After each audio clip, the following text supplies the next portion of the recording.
Good morning again. And welcome to the National Press Club. My name is Allison Fitzgerald Kojak. I am the 112th president of the National Press Club and I'm an incoming investigations editor at the Associated Press. Right now, I am unemployed. We're so pleased to have all of you here at the club today, and we extend warm greetings to those of you watching us on TV or listening to us on the radio. As Hurricane Dorian churns up the East Coast, climate change and what to do about it is at the top of the political agenda for many. Politicians have offered plans. Representative Alexandria Ocasio-Cortez put forward a controversial Green New Deal.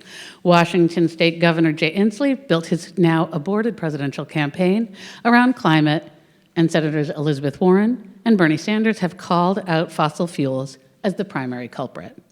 Our guest today, Cecil Roberts, president of the United Mine Workers of America and a vice president of the AFL-CIO, says some critical people have been left out of the conversation. Workers who toil in the nation's extraction industries, such as coal and petroleum. Mr. Roberts says he's deeply concerned about the economic plight of those living in Appalachia and other coal mining regions. He knows of what he speaks. Mr. Roberts is a sixth-generation coal miner. Both of his grandfathers died in the mines. He grew up in a United Mine Workers household on Cabin Creek in Kanawha County and became a miner after serving in Vietnam in the 1970s. He has led UMWA members on strike, sat across the table from the Bituminous Coal Operators Association to hammer out contracts, and fought for health care, pension benefits, job security for his members, and all workers. Mr. Roberts is a graduate of West Virginia Technical College, and he rose through the union ranks to become president of UMWA in 1995. He succeeded Richard Trumka, who was elected secretary-treasurer of the AFL-CIO and now is the Labor Federation's president. He's been a guest here at the Press Club as well. Please join me in welcoming UMWA President Cecil Roberts to the National Press Club.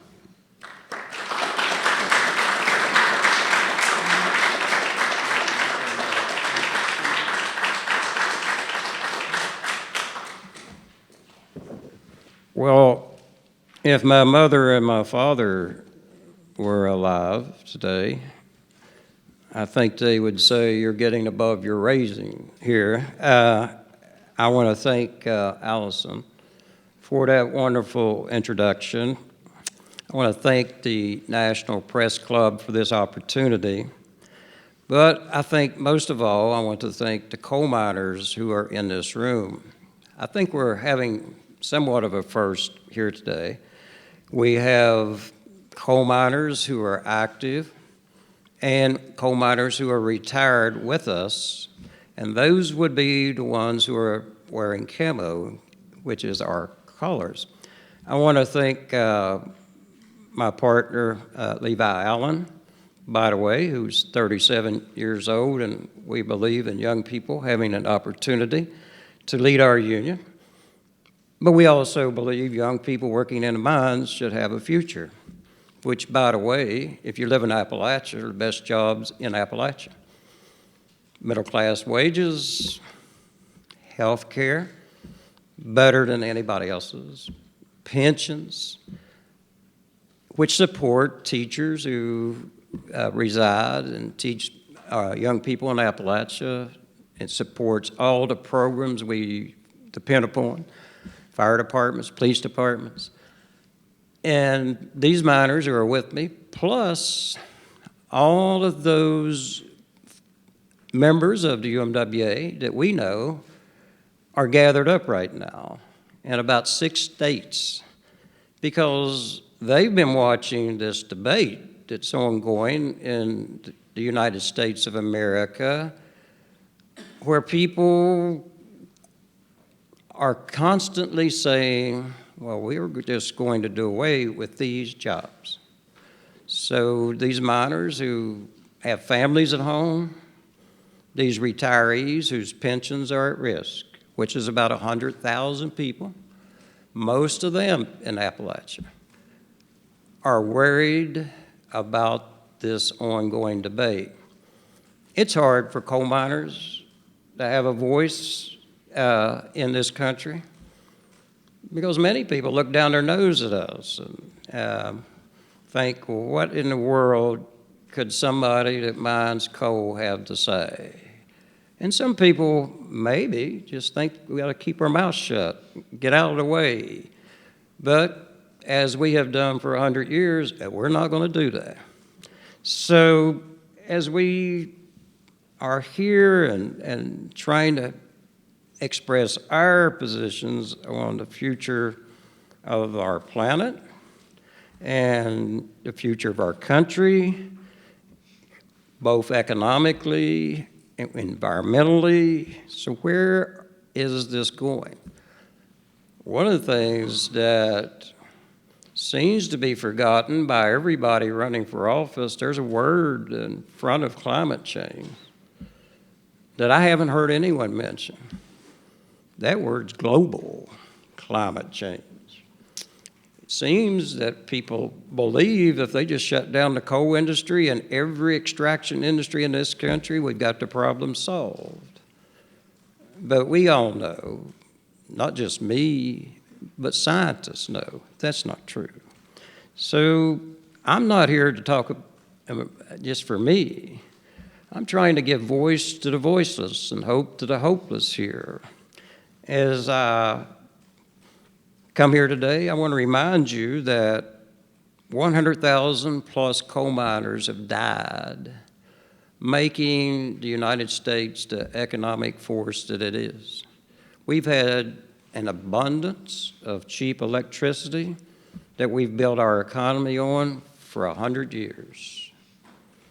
But it cost us 107,000 people's lives, killed sometimes instantly, sometimes over the course of days after being injured.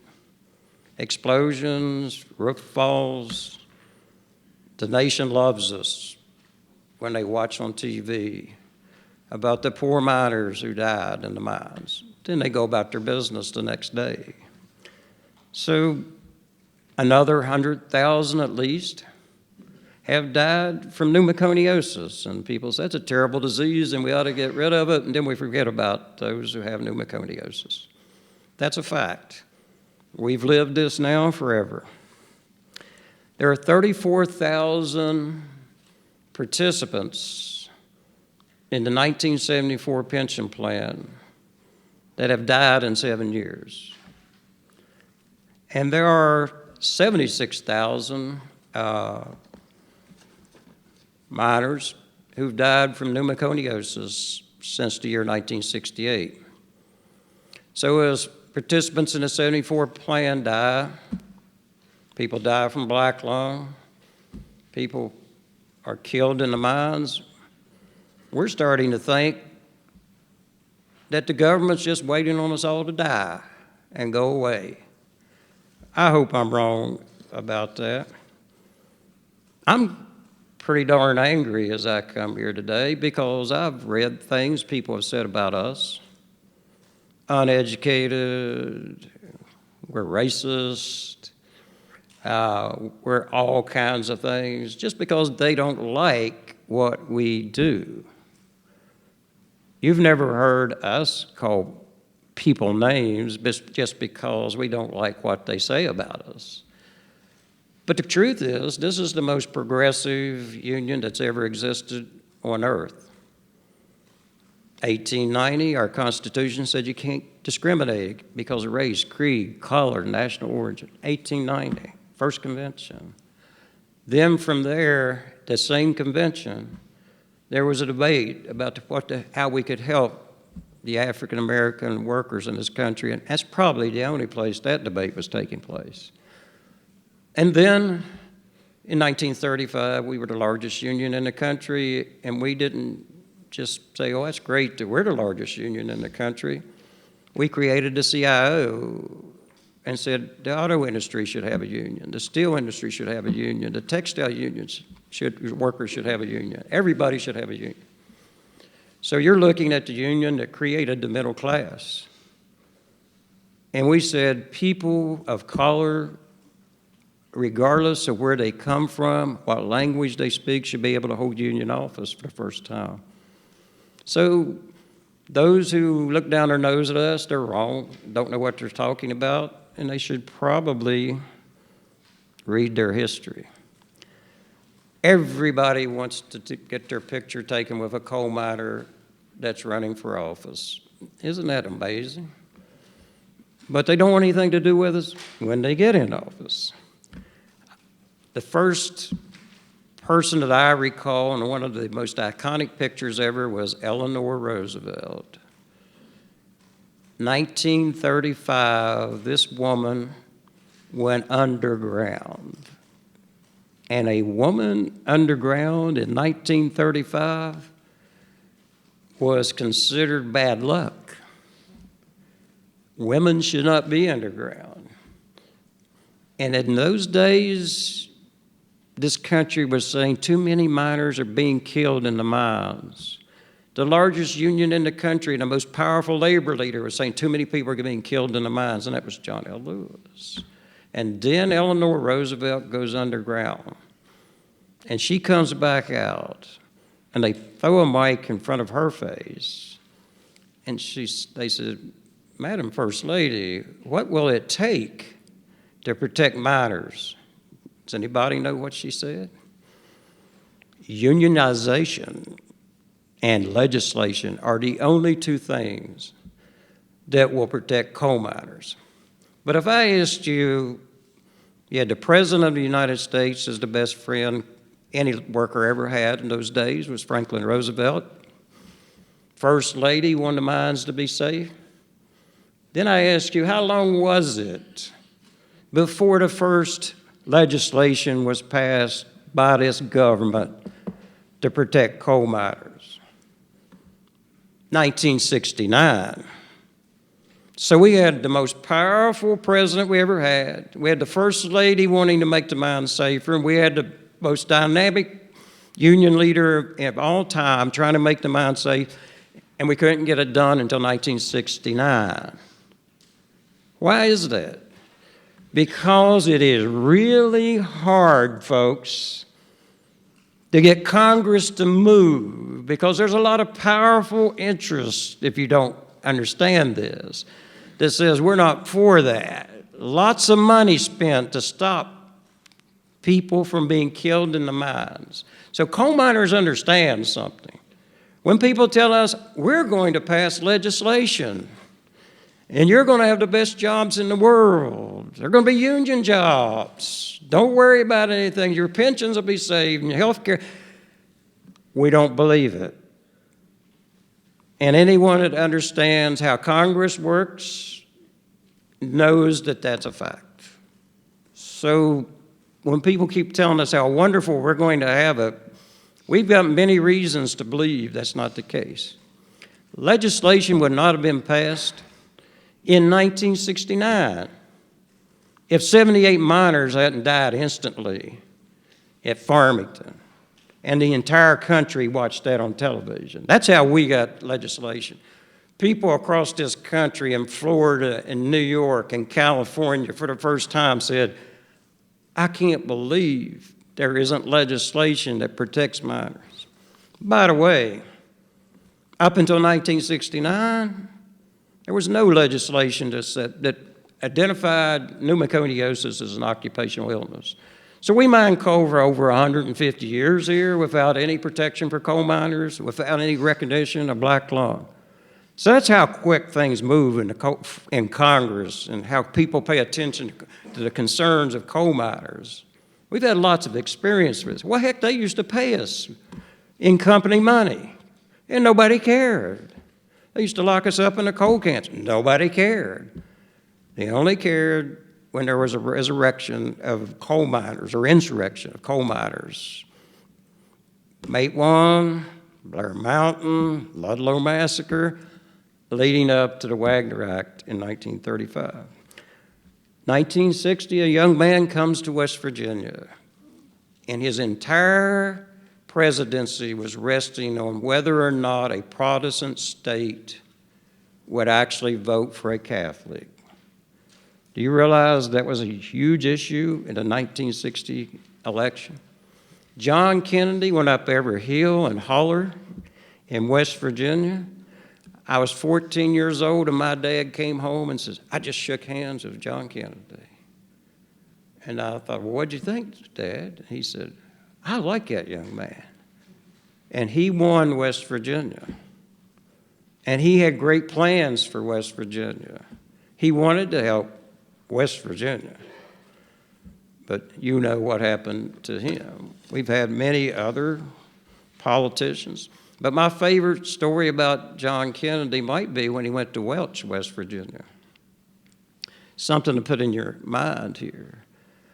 There was a young man, 17 years old. His dad was a foreman at a coal mine. And by the way, movies have been made about this and books have been written about this. This young man was named Homer Hickam. He's down in busy Welch in 1960, and there's John Kennedy making a speech that nobody's listening to. So Homer, being an inquisitive young man, and was fascinated by Sputnik. And he even went out to make sure he could see it as he went over the mountains of West Virginia. And he's standing there listening to John F. Kennedy speak. And John Kennedy says, anybody have a question here? And Homer, son of a coal miner, says, I do. And John Kennedy said, well, young man, what's your question? He said, what do you think about putting a man on the moon? And all the miners laughed, and John Kennedy laughed about how ridiculous that question was. We know what happened. John Kennedy started the space program, and do you know what happened to Homer Hickam? Rocket scientist, right out of the hills and hollers of West Virginia.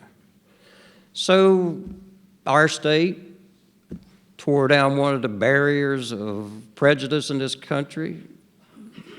No matter where you went to pray, we were okay with you if you could do something for Appalachia. So we get a president named John Kennedy, and he was struck down early. Lyndon Johnson gets elected. He had a war on poverty. But unfortunately, many of us ended up my age at that time. When you turned 19 in Appalachia, you were heading to Vietnam. Now, that wasn't the case everywhere, but we didn't have a lot of money, and our fathers didn't. We weren't rich, so we went off to Vietnam. And that's the story of almost everybody in Appalachia my age. Many of the retirees that we've been fighting for are Vietnam veterans. Got one or two with me here today. So off to Vietnam we go, and then I am fortunate enough at some point in time in my life to have a few breaks after working in the coal mines. I happened to end up down in Lebanon, West Virginia, in southwest part of the state. And I'm with a young man that wants to be president of the United States named Barack Obama. And he's standing on the stage and talking to a lot of people who are worried about their jobs in 2008. And Senator Obama said, if we can put a man on the moon, something John Kennedy started, we can learn how to burn coal cleanly. Well, I agreed with that. I agreed with this senator who became president. Unfortunately, as time went on, I think he was unable to do what he thought he could do as a candidate. Now we see the coal fields of Appalachia being devastated. People are talking about us needing a transition. Well, our transition, unfortunately, has been at the bankruptcy courts. And what you get out of a bankruptcy court is whatever your union can win for you and whatever power you have. We have miners in this room right now that's been through bankruptcy, and their companies are out of bankruptcy, but they no longer earn credit in the 1974 pension plan because a bankruptcy judge says they shouldn't have to pay. We have people who lost their health care in the bankruptcy courts. And no one really cares about this, let's be honest. This has been going on since 2012. We've been on Capitol Hill for 10 years fighting for our pensions. We've been on Capitol Hill since the 90s fighting for our health care. And we do have friends on Capitol Hill, but we don't have enough friends. So what happens? It's a fortune spent out of the Union Treasury trying to protect these benefits, both pensions and health care. And now people are saying, it's going to be better. We're going to pass legislation. It'll be just like that. It's not going to happen. So what we probably would submit to folks who are wanting to be President of the United States, whether it's Donald Trump or any of the candidates running for office, first of all, let me say, coal's not back. Nobody saved the coal industry. Now, that's a harsh fact, and that's a harsh reality. The reason I say that, coal-fired power plants are closing all over the United States. And if enough of those close, the market does this. And our people who are mining steam coal are the most productive coal miners on earth, and they still have their jobs. But the market keeps shrinking every day. So what happens as the market continues to shrink? We've needed a transition of some type for about 20 years now, and no one's offered one up.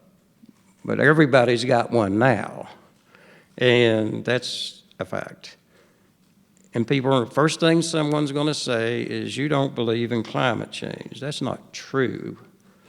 We have never denied, ever, the existence of climate change. It's real, and it's upon us, and it needs to be dealt with. However, how we deal with it is the question. So in 2009, I want everybody to remember this, we supported the Waxman-Markey bill, which would have invested heavily in clean coal technology to remove carbon from the burning of coal. It went to the Senate, and it died in the Senate. We controlled, I say we, the Democrats, the House, the Senate, and the White House. All three of those governments that we depend, 8 parts that we depend on, both houses of the Congress and the White House, and it died in the Senate. Many of my friends who were in Congress at the time lost their jobs over that. So when people say, all we need is more Democrats or more people here or more people there, we've been down this road, and this failed after many people putting their careers on the line. So we need to develop technology to remove carbon from the burning of coal, or you're never, write that word down, never going to resolve climate change. Never. Why is that? Well, let's think about that. There are 1,600 new coal-fired power plants being constructed as I speak around the world. There are 2,000 coal-fired plants that exist in the world as I speak. And here's what somebody's going to say. Well, you're just pointing the finger somewhere else, you don't want to do anything. No, I'm telling you what you're doing doesn't work. How are you going to get China, who has probably 5 million coal miners, 52,000 in the United States, 5 million in China, 7 million coal miners in the world. And the only thing I hear people talking about who wants to be president is how they're going to save all the coal miners in this country or get rid of all the coal miners in this country. Do it tomorrow. You still are not solving climate change.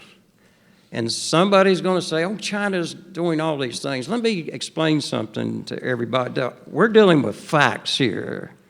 This is real. This is what exists. If you were in a court of law, this would all be the truth that a jury would have to decide, right? This is a fact. China burns around 4 billion tons of coal every year. How much? 4 billion. Let me tell you what China's doing. And people say to me, well, we've got to do all these things in this country so the rest of the world will follow. You are telling me that China cares about what we do. I hate to say this, but we have a disagreement. China, by the way, manufactures all of the technology that we are rapidly trying to install on rooftops. That's a fact. We are rapidly doing that, and China says thank you this morning to the United States because we don't make it here. We have this belief we shouldn't make anything here. Why aren't we manufacturing solar panels in the United States? The jobs of installing these solar panels pay around $20 an hour. So coal miners, you need 2 of these jobs once you lose the one you have now, which is not ever talked about. And by the way, I understand somehow, magically, if certain people get elected president, they're going to make those union jobs and they're going to require them to pay what you make now. I don't believe that. I just can't make that work in my mind, that somehow somebody can be president and go to Congress and say, we're going to manufacture solar panels here, they got to be union jobs or they can't exist, and they got to pay what coal miners make. Not going to happen. Why don't we just say, we're going to do away with your jobs, and you're going to have 2 jobs for the jobs you got now, and that would be more closer to factual. Now, last year, the world consumed 7.5 billion tons of coal. You know that global word that nobody talks about? That's what global did, okay? Consumed 7.5 billion tons of coal.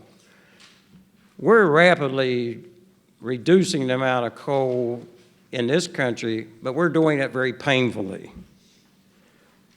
We have people sitting on railroad tracks in Kentucky right now because their checks bounced from the coal company they worked. Now, that's the kind of transition we have in America. Now, we've been in more bankruptcy courts than you can ever imagine. In and out. Every time you turn around. And there's more coming. So those who want to rapidly do away with coal, one more bankruptcy in our union at Murray Energy. 13,000 households will be adversely affected by that, even though only 2,000 people work there, because 11,000 more people get their health care from that coal company. Do you know who ends up with all these problems? The union ends up with those problems. We've got our friends on Capitol Hill who have fought tooth and toenail. So what do we suggest has to happen? In 1935, I mentioned previously, was the first time in our history that workers had a right to join a union. Most people don't know that. In 1947, that ended. Most people don't know what happened in 47. The Taft-Hartley Act was passed. I'm going to put my radical hat on here for a few seconds, and I hope I don't offend anybody. But if you want to do something to give workers a right to organize again, my predecessor, John L. Lewis, said the Taft-Hartley Act was the first ugly thrust of fascism in America, and it was then, it is today, and nobody's talking about it. Abolish Taft-Hartley. That's a good start. Abolish Taft-Hartley. And you believe we should have a just transition? I'm going to prove to you right now no one really believes that's going to happen, including the people advocating it. Do just transition first. Let's do that first. You know what?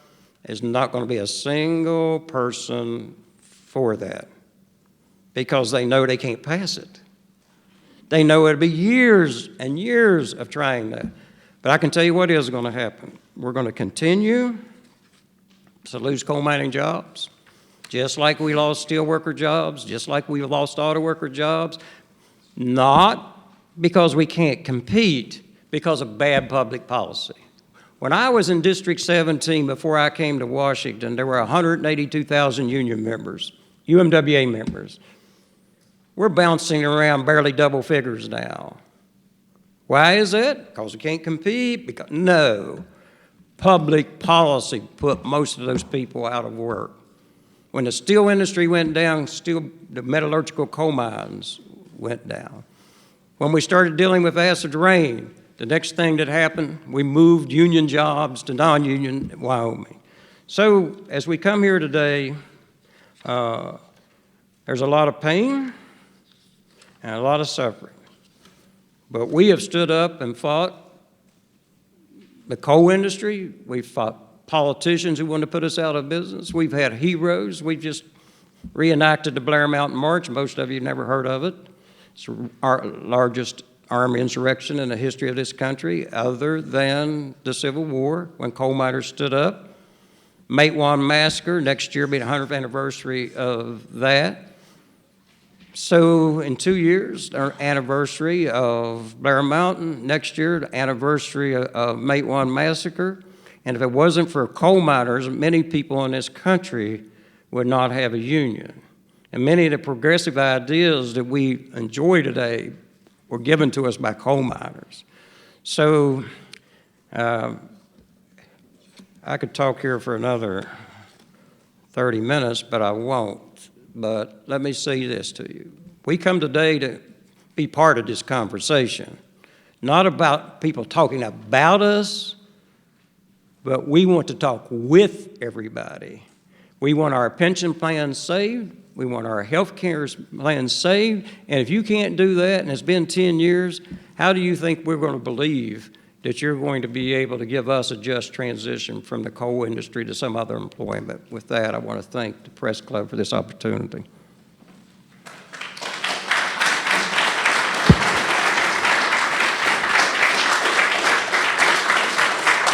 Thank you very much.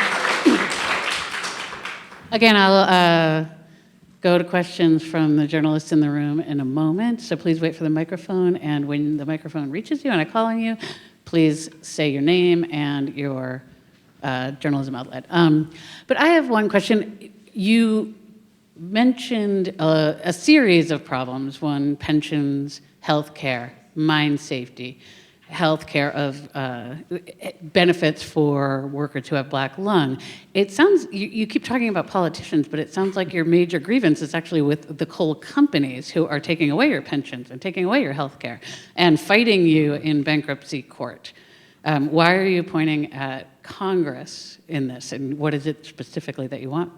Well, there's a couple of things we want from Congress, and every member of Congress knows this, too. This is not news to anybody on Capitol Hill. In fact, one of the major networks in this country has done a lot of work identifying our pension problem, our health care problem.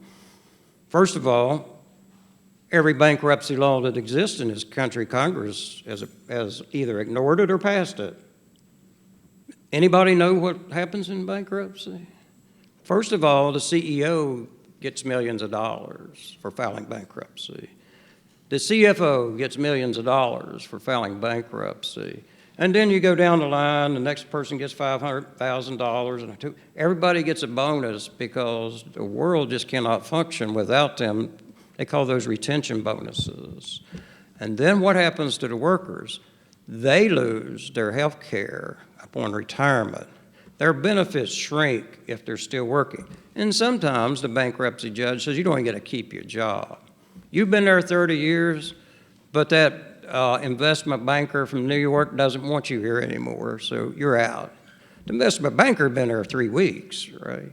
You get in line last. Congress has known this forever and has done nothing about it. And we've been on Capitol Hill, not just us, but every major union in this country saying we need bankruptcy reform. So anything that's happened in bankruptcy, I hold those elected officials who could have done something about this accountable for that, number one. Number two, we lost our health care in bankruptcy. And we went to the streets about this. There's a lot of conversation in the labor movement, and I love the young people who are out there, even if they don't agree with us. We need young people in this movement drastically. But the most militant people and the folks who've been out the most are not these young people. It's these retirees from United Mine Workers who've been to St. Louis over and over again at 10,000 a clip. Been to Columbus, 10,000 people there. Largest demonstration in West Virginia in 40 years by retirees. And they won their health care, first of all, $400 million that we convinced Peabody and Arch and Patriot to give us. And you know what we told the bankruptcy judge, and forgive me for my language, when the bankruptcy judge says you don't have health care, you don't have there's 52 issues here in a contract that we're going to impose upon you. We told Arch and Patriot and Peabody and this judge that they can just all kiss our ass because we had earned these benefits and we weren't going away till we got them. We kept our health care. We went to Capitol Hill and people said you can't pass health care legislation on Capitol Hill with Republicans in control, but we did. We have bipartisan support for our pension plan and have had since 2016. We were able to get this pension and health care out of the Senate Finance Committee, something no one thought was possible, and we believe if Congress voted tomorrow, it would pass. So yeah, I got beef with Congress. On black lung, just testified 2 months ago about what's happening in southern West Virginia and eastern Kentucky. You cannot count on coal companies to protect coal miners. Everybody knows that. You'd be crazy to believe that. I don't no offense to any CEO, but if we didn't get legislation until 1969, and we need legislation right today to protect those coal miners who are getting pneumoconiosis in southern West Virginia and eastern Kentucky and southwest Virginia. It's silica. Everybody knows it's silica, and people are dying and sick in their 40s. You know what the cure is for the most advanced stages of black lung? Anybody know? Lung transplant. You know how much it costs? $1 million. You know how long you live? 3 years. So yeah, Congress needs to do something to protect these miners. And the one thing they should do about black lung, they ought to take out of the coal operators' hands the responsibility for enforcing this. They are the ones that decide how much dust is in the mines. They're the ones that report this to MSHA. It's been the most ridiculous thing known to man since 1969, and we testified to that. Congress needs to act. By the way, since we're on health and safety, I'm sorry to get carried away, but that's just me. I'm sorry. I'm passionate. Passion's okay. By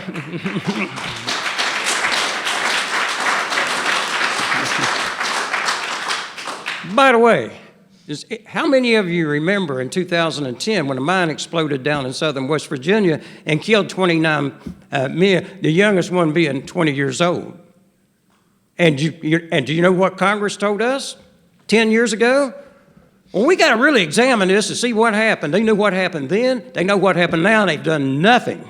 There's not been one law passed, not one word to protect coal miners after 29 people died just like that. And I knew many of those miners. I was friends with the Davis family, and they lost 3 people out of that family in that. And we sent one person to prison. Now the federal courts are thinking about exonerating him, which is the most absurd thing known to man. Hope I cleared that up. Just wait for the microphone.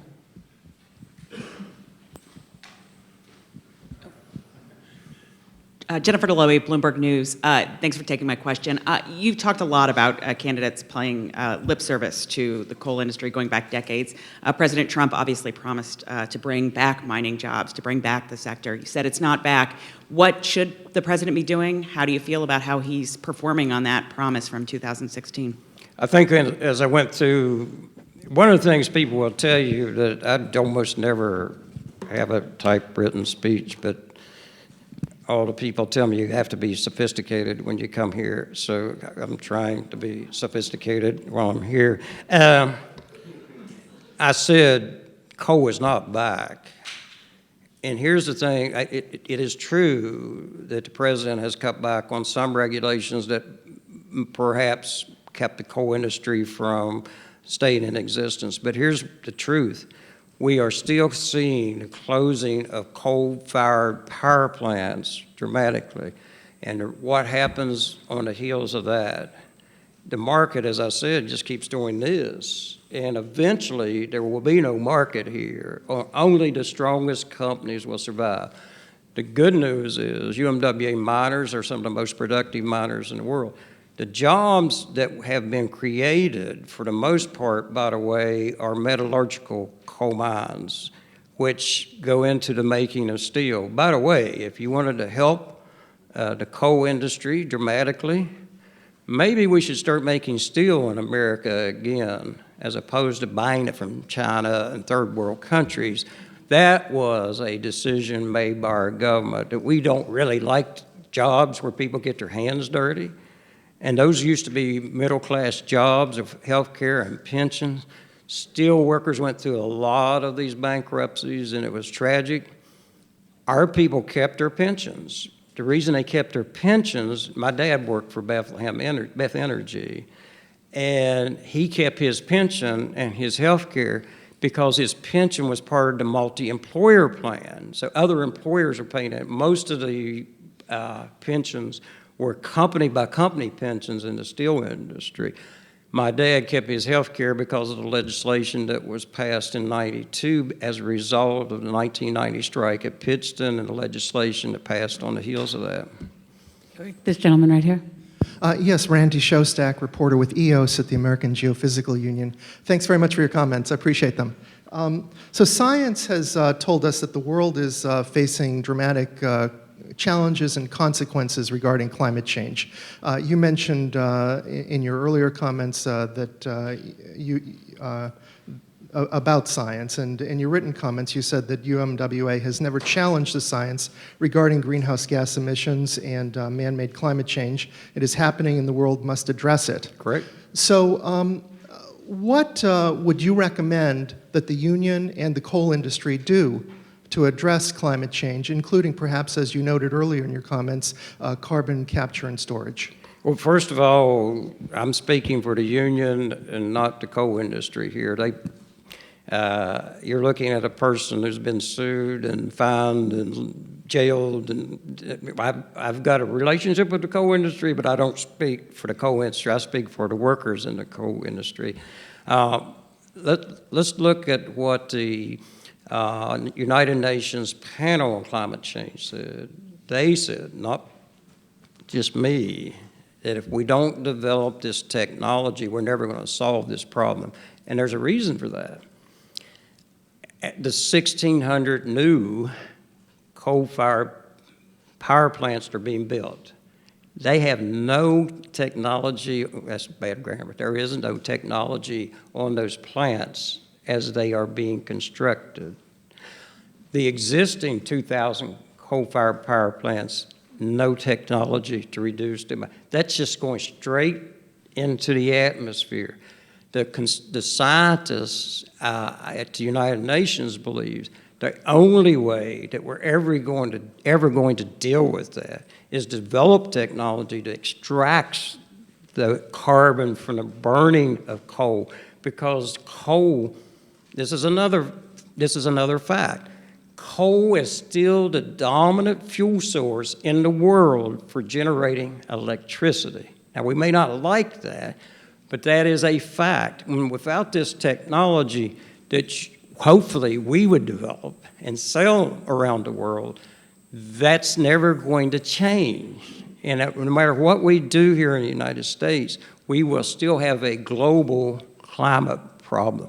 The whole idea, I think, I don't want to speak for scientists at the United Nations, but if you read what they say, that's what they believe. That's why we need this technology. So do you think that the federal government should fund the development and subsidize that technology? Absolutely, and let me tell you why I believe that. So let's talk about dollars and cents here for a minute. And I made a C in math once, and Daddy bought me a new bicycle, so I'm not really good at the math here. But I have seen studies that suggest it would cost $4 trillion to go to complete generate electricity solely by renewables in this country. Understand what that means now. In Appalachia and other parts of the country, as coal has declined, we have seen some expansion in another area, and that's in natural gas and the technology that's been developed here. Many coal miners who lost their jobs found union jobs putting in pipelines for natural gas to generate electricity. Thousands and thousands of those jobs. Now, understand what we're saying here. If we do what folks are suggesting, we go complete renewables, all of that would go away. We'll just stop doing that. We'll start all over, and we'll go to complete renewables in 10 years. So all those people that have those jobs now would lose those jobs, and that's why many, I don't want to speak for anybody else, but many in the building trades have similar thinking to us with respect to that. Yes, if we're going to spend $4 trillion to change how we generate electricity, let's spend $1 trillion, and I'd almost guarantee we'd get the technology to solve the world's This problem. gentleman right here. Jan Petalski with 100 Days in Appalachia. You said that the union invited all of the Democratic candidates to come out and talk to the miners. Could you tell us who accepted so far? I don't have the list, but I can tell you, at the time we sent the letter out, I think almost every candidate implied or indicated they would be interested in this. All of what I would call, I don't want to offend anybody, but the top tier candidates responded in a positive way. Now, here is a problem we have, so we can be clear about this. As you might guess, coal companies are not excited about having people who may disagree with them in their coal mines. So we're going to have a little bit of a struggle with that. One of the things that we're very serious about this, and we want all the people who may someday be president. We had a meeting at breakfast. I said, look, someday, the way things look now, if you believe the polling, there is a chance that one of the Democrats will end up being president of the United States. And we want whoever's the president, including, by the way, I have one comment I'd like to make towards the president right now, and it's not bad.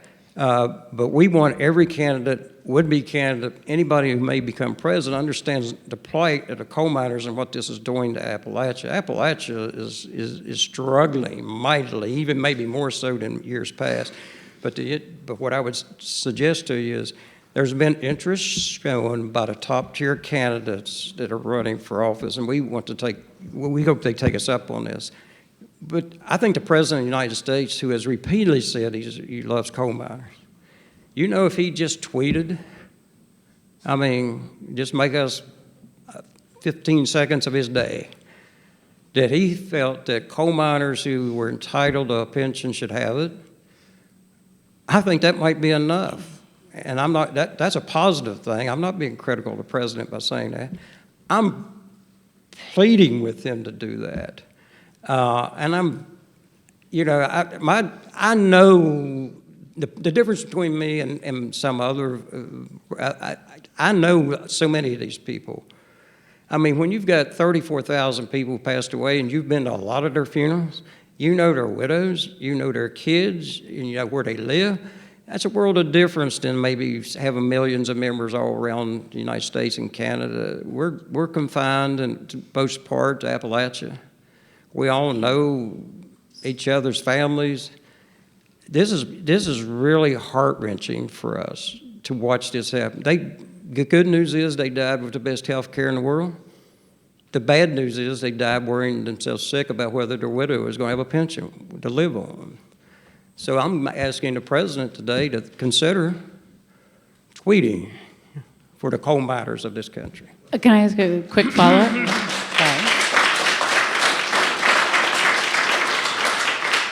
Has the president done anything beyond tweeting about the pensions? He hasn't tweeted.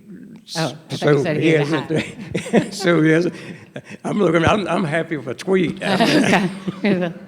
Hi, I'm Penny Starr with Breitbart News, and I went to an opening 2 years ago of a coal mine in Pennsylvania. I think there's been others that are technologically advanced to cleaner coal production. And also, according to the Bureau of Labor Statistics, the employment has remained pretty steady. It was plummeting, and in the last 2 years, it's remained steady, not falling as fast. Can you comment on that, please? I think if I wasn't clear on that, let me give it a try. What's happened is that the drastic reduction in the number of coal miners in this country has tapered off, but most of the new jobs are in the metallurgical coal fields where we ship coal mostly to other countries to make steel. I wish we were still shipping it to Pittsburgh to make steel, but we're not, because a lot of my brothers and sisters and steelworkers had jobs in those days, and they've gotten some jobs back here recently. But most of the growth and what has allowed the employment level to stay fairly stagnant here, as opposed to dropping. We're about 52 to 54,000 coal miners in the country, somewhere in that neighborhood. But remember, there's 7 million in the world, okay? And of course, I'm standing up here worried about the 52,000 that we have, okay? But it's tapered off. We haven't had the drastic reduction, but we have had coal-fired power plants closing rapidly, which is steam coal. It's this metallurgical coal that's allowed these numbers to stay where they are. But yeah, I hope that answers your question. This gentleman right here. Hi, Cecil. Ian Colgren with Politico. How are you? Good. You mentioned in your opening remarks the situation at Black Jewel right now. Yeah. For those who don't know, the miners have been camped out for weeks on the train tracks because they weren't paid when the mine shut down. The administration did file a brief in bankruptcy court saying that the coal should be treated as stolen until the miners are paid. What else should the administration do, not only to help these miners, but to use this as an opportunity to rethink its approach to prevent this from happening again at mines that are in similar situations? Well, let me just point out that Senator Manchin not only has been fighting for retirees' health care and pensions, he has a bill pending in the United States Senate dealing with bankruptcy, and I forget the Republican that's on that right now, but there's a bipartisan bill. Now, what we need is bankruptcy reform. We don't need miners not to get paid. Our current law basically says, I'm practicing law here now. Our law now says that wages are at the front of the line, if you're owed wages, but that's not happening here because of the speed that's happening, that this is moving in bankruptcy court. No worker should be paid on Friday, go to the bank and deposit that check and start paying his or her bills and find out the check bounce that they received from their employer. Then go back to the employer and find the employer is gone. Is that really the way our country should be working? How a Democrat, a Republican, a liberal, or conservative could look at that situation and say, yeah, that's okay. That's just not right. And I don't care where you come from or what kind of accent you got, like maybe I do here, but that's wrong. And we should take whatever steps are necessary to fix it, and it's really bankruptcy reform. Right up back here. Yeah, Isabel Jacoby, Swiss Public Radio. I also have a question regarding the Harlan County protest. How important is this protest for the coal miners in general? Well, I think one of the things, let's talk about that for about 5 seconds here. Unfortunately, these miners don't have the benefit of a union. However, our people who are in the union in that area have rallied around those folks. They have given them moral support. They have been on the picket line with them. They've done everything they could possibly do to lift up those folks. I know an attorney that's been trying to help them, who is a very progressive attorney. He sees a wrong, and he's tried to, what's that Bobby Kennedy said? He saw a wrong and tried to right it. Folks know when they see something wrong. I mean, if you are walking up the road and you see somebody that's beaten up, you know they need help, right? These miners are sitting on a railroad track, and they've been doing this for weeks now. That speaks, you know what that does? That speaks terribly to about all of us. It speaks terrible to the laws in this country. It speaks a terrible image, I think, around the world for somebody to be sitting on railroad tracks because their checks bounce. And these people are just gone. I'm talking about the employer. They're just gone. And there's nothing being done, in my opinion, to help these miners to the degree they should. And the only thing that's going to stop this in the future, we ought to be up on Capitol Hill right now as the Democrats and Republicans and having a conversation about this and say, do we have people on Capitol Hill that think that's all right? Who are they? It just can't be right. That needs to be fixed. Sorry for the... Hi, it's Courtney Schlisserman with Argus Media. You spoke earlier about the metallurgical jobs that have been added and the importance of steel. What are your thoughts on the tariffs? Well, I think for the most part, I think that policymakers, people who are experts, I'm talking about on a broad range here, not on a narrow range. I think these tariffs have helped the steel industry in this country because people have gone back to work. Now, that's a fact. That's true. However, if you look at it on a broader range with respect to our economy here in this country, I think there's a lot of people who are really hurting, and that what comes to mind with respect to that is, to me, is our farmers are worried about what's going to happen once these tariffs end, whether they're going to have the market that they once enjoyed in places like China and particularly. So the fear is that these tariffs may trigger a recession and a trade war here that we really don't need. I've spoken out on terrible trade deals so many times that I can't count them all. I thought NAFTA was horrible, and I've said that many times. And a lot of the things we've done with respect to trade and the agreements we've entered into have been terrible. The question you asked specifically was about the tariffs. I'm a little bit concerned they might be getting to the point where they're a danger to our economy. We just have a couple more minutes. So we have a gentleman in the back with a question, and then if we have time, we'll go to one more. Hi, Cecil. Thanks for doing this. Dave Jamieson with Huffington Post. As you know, anything in the Senate has to go through Mitch McConnell. When it comes to the multi-employer pension issue, if you guys don't get something passed by next year and there's a viable, strong challenger to McConnell, could you see your union's resources and your members rallying behind that member? I think if you ask Mitch McConnell, we've rallied against him almost every election, but let me put it in some perspective. Our main goal here is to save our pension plan. And if Mitch McConnell wants to be a part of saving our pension plan, I will publicly thank him and say I appreciate it very much, and that ought to be helpful to him in his election. If he does not, then we will have to reevaluate that.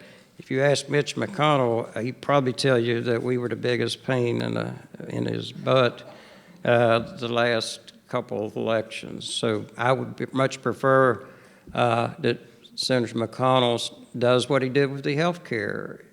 We had one bill, pensions and health care, that passed out of the Senate Finance Committee, as I mentioned previously. He pulled the health care part out and supported it, and it passed, and 22,600 retirees now have their health care. We want him to do the same thing with pensions, and it would be a good thing for him, it'd be a good thing for us. But, of course, like everybody else, if we find ourselves after the first of the year in a predicament here, we'll have to decide what we want to do with respect to that. I'm just going to follow up quickly. In your opening remarks, you mentioned the clean coal bill being killed in the Senate or dying in the Senate. How did that die? Was that also Senator McConnell? No. No, and 10 years ago, and I'm not being critical of any one individual because, you need 60 votes, obviously. It's a world of difference. Even though Democrats controlled the Senate, they didn't have 60 votes to move this, and it died. Had this passed 10 years ago, it's actually 2010, so I guess it's approaching 10 years, we would have been way down the road here with technology. So if you're not clear on where I stand, so before somebody says I don't believe in science or technology, I'm a great believer in science and technology. The question is everybody else a great believer in science and technology? Okay, we have the last question back here. Hi, thank you very much for coming here and talking about all these important issues. I just wanted you to address a little bit more specific. It's Matthew Daly, sorry, with the AP.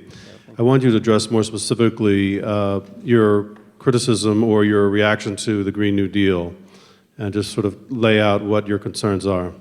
I think, may I make a comment or two? I'm not angry at anybody here, by the way, any individual. I'm a great respecter of AOC, but she met with us. She supports our pension plan. She's spoken out on this. She said a good start in reconciling everybody's differences here is to go down to West Virginia and fix this pension plan. The pension plan's everywhere, not just West Virginia, by the way. But to state my concerns about it, I think we've expressed that publicly in letter form here to our members of Congress. First of all, trying to do this in 10 years seems to be, to me, impossible to do. And it's a $4 trillion cost, and we're talking about not just eliminating coal miners' jobs, which would also cost us our pension plan, our retiree health care plans, not to mention the middle class lifestyle our members enjoy right now. But it would also cost building trade jobs that they have now, utility worker jobs, and Boilermaker jobs, and a number of other unions. I don't think a good starting point for Democrats is to eliminate union jobs. It seems to me what Democrats need are a lot more union members as opposed to fewer union members as a start. And then at the end of the day, in 10 years, after spending $4 trillion and this happening, how many union members are we going to have? Because we do have to organize these people. And as long as you've got Taft-Hartley, you're not in a position to say, yeah, they're all union members now. That's not the way life works. We have to organize them. So we've expressed that, the timing of this, how quickly it happens, the cost of that, the elimination of union jobs. And by the way, what we said in that letter, so we're clear, is we want to be part of this conversation.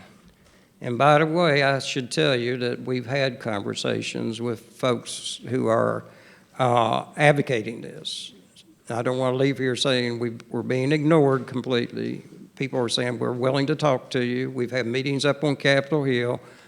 We're here today to say we're not going away. We're going to be part of this conversation one way or the other. Well, I am sorry, we are out of time. There are a lot more questions here. Before we let you go, I want to present you, Cecil Roberts, with the highly coveted National Press Club coffee mug. Thank you very much for being here.